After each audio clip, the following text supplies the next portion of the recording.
नमस्कार, मैं हूं श्वेता मिश्रा और आप देख रहे हैं बिग फाइट लाइव। कर्म करो फल मिलेगा, अपने फल खुद तय मत करो। कुछ इसी अंदाज में बीजेपी के कुनबे में एकजुटता का संदेश दिया गया है। मेवाड़ की धरा पर कुंभलगढ़ में हुए बीजेपी के चिंतन में राष्ट्रीय संगठन महामंत्री बीएल संतोष इशारों में बड़ी बात कह गए। मैसेज साफ है कि कुछ नेता या उनके समर्थक जो सीएम फेज को लेकर कैंपेन चला रहे हैं, उन्हें केवल पार्टी के लिए काम करने को कहा गया है। बताया गया है कि मांगने से बीजेपी में किसी को कुछ नहीं मिलता है, पार्टी बिना मांगे ही देती है। संतोष के इस बयान को 2023 का इशारा माना जा रहा है और अब देखने वाली बात यह होगी कि इस चिंतन से निकली बातों को भाजपा के नेता कितना सीरियसली लेते हैं और आने वाले वक्त में चिंतन बैठक का कितना असर नजर आता है। लेकिन बड़ी बात यह है कि जब चिंतन बीजेपी का है तो आखिर क्यों कांग्रेस को कोसने वाले बयान दिए गए। और दूसरा मुद्दा यह है कि जब राजस्थान को जीतने का प्लान बनाया गया है तो केवल केंद्र सरकार के काम के जरिए ही जनता के बीच जाने पर क्यों फोकस किया गया। आज बिग फाइट पर बहस इसी अहम मुद्दे पर।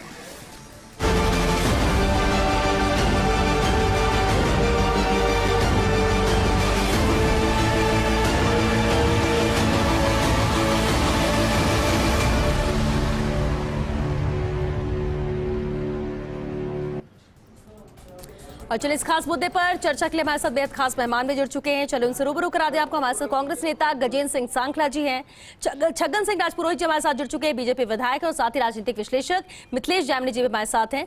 बहुत स्वागत है आप सभी का बिग फाइट लाइव में।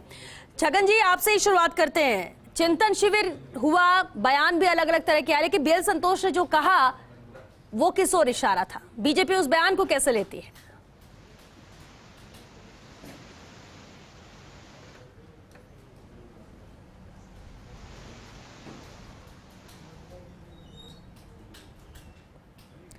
छगन सिंह जी, आपकी आवाज नहीं आ पा रही है, वापस आपका रुख करेंगे। लेकिन बिल्कुल, क्योंकि गजेंद्र सिंह सांखला जी हमारे साथ कांग्रेस नेता है। गजेंद्र सिंह जी, एक अहम बात जरूर देखने को मिली। देखिए, 2 दिन का चिंतन शिविर बीजेपी का था, लेकिन ज्यादातर इस शिविर के अंदर कांग्रेस को ही कोसते लोग नजर आए।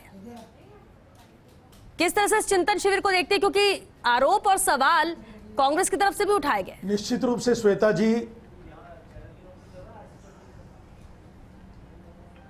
बिल्कुल श्वेता जी, आपका कहना बिल्कुल ठीक है। जैसे अभी आपने पहले न्यूज में ही बताया है कि वहां पर जो मुख्य वक्ता आए उन्होंने एक स्लोगन दिया कि कर्म करो और फल की चिंता मत करो। और देखिए, उसके बिल्कुल विपरीत ये जो चिंतन शिविर रखा गया है, ये चिंतन शिविर 2023 के विधानसभा चुनाव को जीत करके और मुख्यमंत्री खेलने के लिए ये चिंतन शिविर रखा गया है। इसका मतलब फल को पहले टारगेट किया गया है, उसके आधार पर इन्होंने ये चिंतन शिविर का आयोजन किया गया है।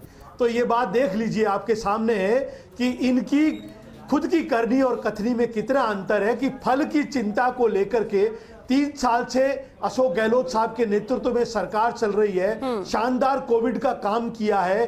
देश के प्रधानमंत्री ने राजस्थान के सरकार की भूरी प्रशंसा की है।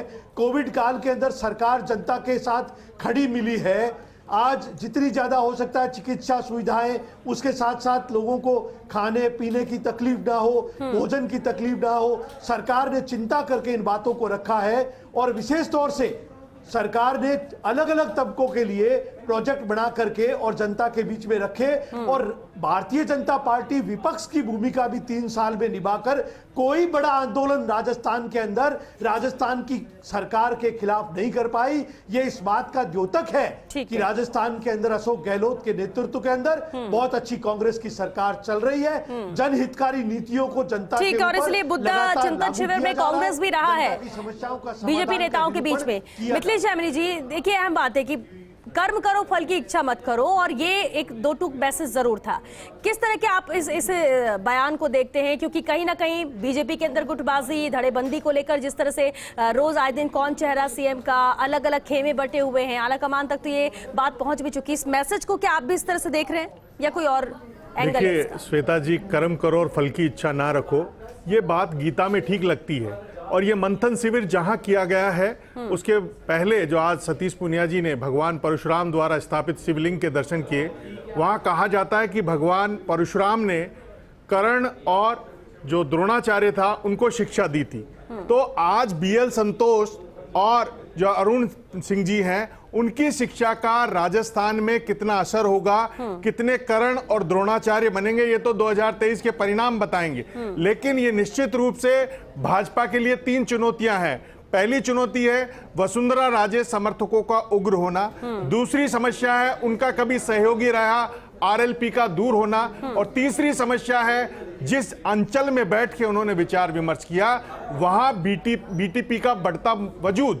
ये तीनों बहुत अहम चिंताएं हैं। सतीश पुनिया जी ने आज बहुत बड़ी बात कही कि हम परसेप्शन तोड़ देंगे, जो एक बार भाजपा और एक बार कांग्रेस का। लेकिन सच्चाई यह है कि जितने भी उपचुनाव हुए हैं, जरा उन पर गौर कर लीजिए। जिस शेखावाटी की माटी में वो पैदा हुए वहां 2 उपचुनाव हुए। सुजानगढ़ कांग्रेस जीती लंबे अंतर से, रीटा चौधरी मंडावा से जीती, उपचुनाव में आरएलपी खिंवसर से जीती, और एक महज जो राजसमंद से 25,000 की जीत माननीय कटारिया जी के प्रताप के बयान देने के बाद में 5,000 पर आ गई। और उसका नतीजा यह है कि उपचुनाव के जो परिणाम है वो इस परसेप्शन पर खरे नहीं उतर रहे। इस पर क्या मंथन होगा? यह मंथन होने की जरूरत है। जो भाजपा में आज चल रहा है कि हम कांग्रेस पे आरोप लगा देंगे, लेकिन सच्चाई यह है कि जिस राजनीतिक शुचिता की बात करती है भारतीय जनता पार्टी, केंद्र सरकार की नीतियां, मोदी जी सीधे खाते में पैसे डाल रहे हैं। मोदी जी का तो काम मजबूत है, आप खुद तो संगठन में मजबूत होइए। हालात यह कि नड्डा जी के कहने के बाद क्या बयानबाजी बंद हो गई। आज ये उनके मॉब लिंचिंग की बात कर रहे हैं, एक जाटव पुत्र की। लेकिन जो कैलाश मेघवाल जी का लेटर बम आया, उसका क्या हुआ? उस लेटर बम का क्या हुआ? उस लेटर बम के बाद उस पर क्या मंथन हुआ? इस पर चिंतन करना होगा। दूसरी भाजपा के लिए जो सबसे अहम चुनौती है कि कोई फेस नहीं है। आज इन्होंने दरियावाद में चुनाव होना हुआ मीणा है, कोई मीणा पूर्वी राजस्थान से एक बड़ा नेता वहां नहीं पहुंचा। क्या किरोड़ी लाल मीणा बड़े नेता नहीं है? उन्हें क्यों नहीं बुलाया गया? केवल मात्र अलका गुजरी, जो अलका जी हैं, उनको वहां बुलाया गया। क्या पूर्वी राजस्थान में किरोड़ी लाल मीणा का वजूद खत्म हो गया है या बीजेपी उन्हें खत्म करना चाहती है? इस पर मंथन करना चाहिए था। दूसरा यानी चिंतन शिविर का उद्देश्य सार्थक नजर आता है आपको 2 दिन में जो हुआ, जिसलिए रखा गया, और 2 दिन बाद जो आता है। वर्चुअल जमाने में जब आप वर्चुअल 3-3 घंटे बात कर सकते हो, तो एक साथ रहने से कौन से बड़ी भारी दोस्ती हो जाएगी? ये चिंतन शिविर 2017 में भी हुआ था, जब भाजपा क्या राज में आ गई थी, कांग्रेस आई ना। तो केवल चिंतन और चिंतन खेलने से ये बात दूर गया। आज डिजिटल युग है। जो ही मोदी सरकार ने आर्टिकल 17A लगाया है, उसमें भ्रष्टाचार के किसी अधिकारी की जांच से पहले सरकार से अनुमति लेनी है। उसके बाद कई अधिकारियों के खिलाफ पूरे साक्ष्य, लेकिन जांच नहीं हो रही। तो ये यूथ पढ़ रहा है, ये डिजिटल युग है। जिस डिजिटल की वैतरणी में बैठकर भाजपा 7 साल से सत्ता का सुख भोग रही है, वो भाजपा के लिए भारी पड़ना, उस पर चिंतन करने की जरूरत है। आज हम केवल खुश हो ले, बात कर ले। अभी पंचायत चुनाव हुए, पूर्वी राजस्थान में क्या हश्र हुआ बीजेपी का, आप देख लीजिए। जयपुर जैसे गढ़ में आपको जिला प्रमुख बनाने के लिए कांग्रेस को तोड़ के लाना पड़ा, उस पर हम खुशी मना रहे हैं। दूसरे दिन उप जिला प्रमुख हार रहे हैं। तो आपका कहीं मैनेजमेंट नजर नहीं आ रहा है। बातें हम बहुत बड़ी बड़ी कर रहे हैं। राजेंद्र राठौड़ के गढ़ में हारी भाजपा उपचुनाव में, क्यों हारी? भीलवाड़ा में, बिल्कुल, जो नेगेटिव चीजें हैं उस पर कहीं ना कहीं इस पर चिंतन की जरूरत, बिल्कुल मिथिलेश जी, इस पर चिंतन की जरूरत होनी चाहिए। जो चीजें कमियां हैं या फिर कैसे एकजुट किया जाए। लेकिन चिंतन शिविर, सवाल तो ये उठता है कि क्या जो उद्देश्य था वो पूरा हुआ इन 2 दिनों में?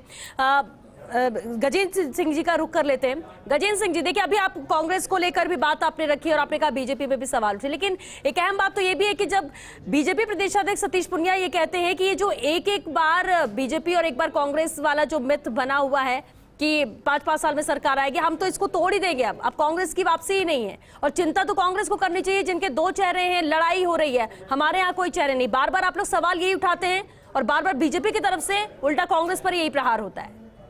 क्या आपको लगता है कि ये किस बात का डर है? अगर इस तरह के बयान आते हैं उसकी वजह क्या?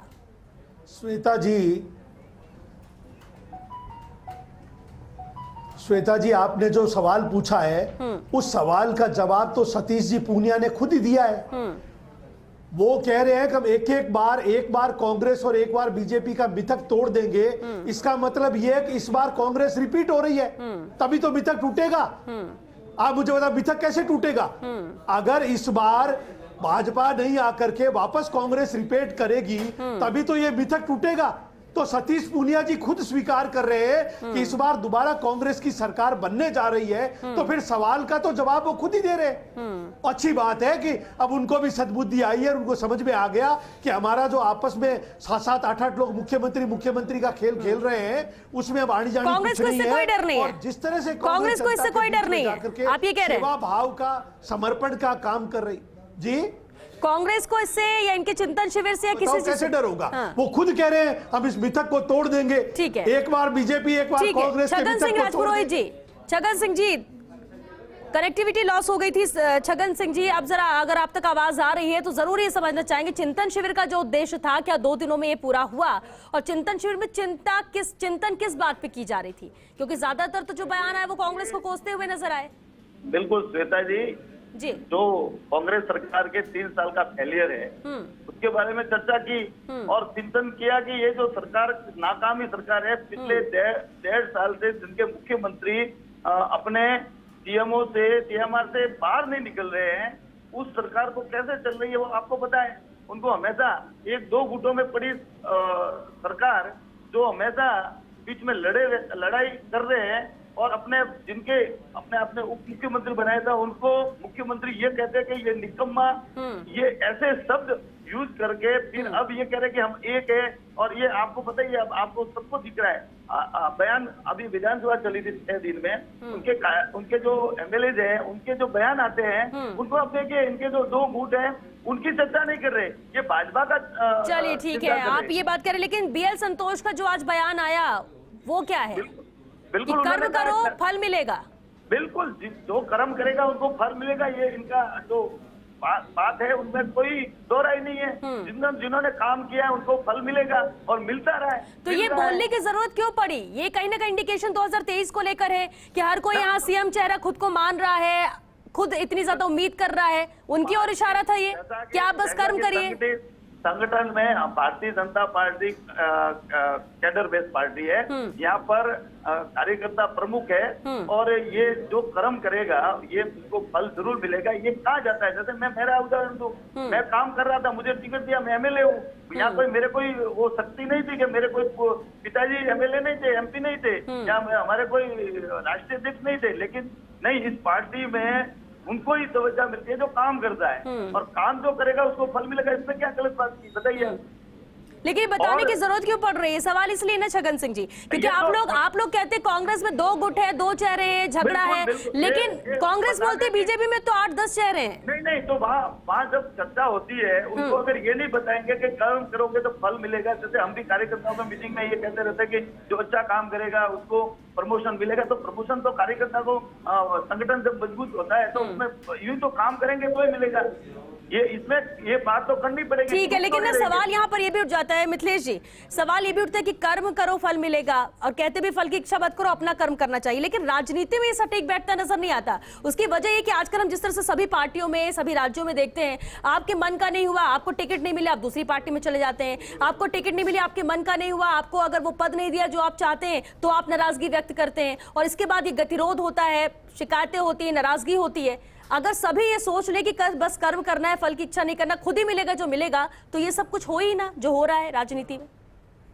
देखिए श्वेता जी, राजनीति के लिए चाणक्य ने एक बहुत स्पष्ट कहा है कि किसी को ज्यादा मत परखिए, परखने से वो आपसे दूर हो जाता है, और किसी भी आईने में कोई भी चेहरा ज्यादा दिन तक टिक नहीं पाता है। यही राजनीति का कायदा है, यही राजनीति है।